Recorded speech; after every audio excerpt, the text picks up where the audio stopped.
आजादी के 72 साल बाद भी हमसे हमारे वतन परस्ती का सर्टिफिकेट मांगा जाता है। हम उनको बताना चाहते हैं, we are not Indians by chance, we are Indians by choice. इस देश में हमारा होना हमारी वतन परस्ती का सबूत है। हमारा नेता मोहम्मद अली जिन्ना नहीं था, नहीं है। हमारा नेता महात्मा गांधी है। हमारा नेता मौलाना अबुल कलाम आजाद है।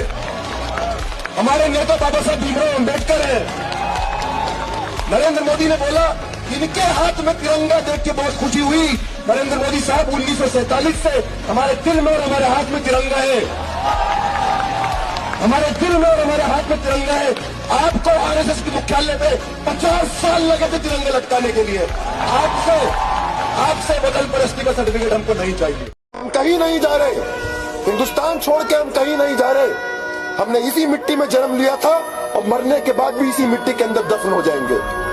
गोडसे के यार जब बोलते हैं कि हम लोग पाकिस्तान चले गए, तो हम उनको मौलाना अबुल कलाम आजाद के वो शब्द याद दिलाना चाहेंगे। जब देश में बंटवारा हो रहा था, मौलाना अबुल कलाम आजाद ने इसी दिल्ली की जामा मस्जिद में खड़े होकर बोला था कि मुसलमानों, इस देश को मत छोड़ो, यहाँ बुजुर्ग तुम्हारे यहीं दफन है।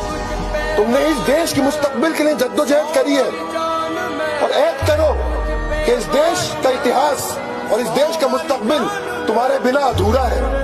आज भी जुल्म के नापाक रिवाजों के खिलाफ मेरे सीने में बगावत की खलिश जिंदा। ताहिर हुसैन को 1421 दिन हो गए, शर्जील इमाम 1887 दिन हो गए, उमर खालिद को 1678 दिन गुजर चुके। मैं बेगुनाही के सारे सबूत दे दूंगा, मेरे गुनाह के कुछ तो सबूत दो मुझको। उमर खालिद, और वो अभी जेल में है काफी टाइम से। मुझे तो समझ नहीं आ रहा उमर खालिद के खिलाफ इल्जाम क्या है। There is nothing against him, और 6 साल से वो बंद है और वो उसकी बेल एप्लीकेशन एडजर्न होती जाती है, जबकि उसका एक ही जुर्म है कि वो मुसलमान है। इसके अलावा क्या है उसके खिलाफ बताइए।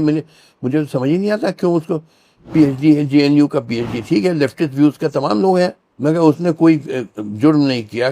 तभी मैं न्यायपालिका की आलोचना करता हूँ कि न्यायपालिका का एक फर्ज होता है, solemn duty to protect the rights and liberties of the people. ये सुप्रीम कोर्ट, हाई कोर्ट का ड्यूटी है। It is the guardian of the rights of the people. मगर कहाँ निभा रही है अपनी ड्यूटी। तमाम लोग पड़े रहते हैं जेल में सालों, कुछ नहीं हो रहा है। वो डरते हैं। किस चीज से डरते हैं वो?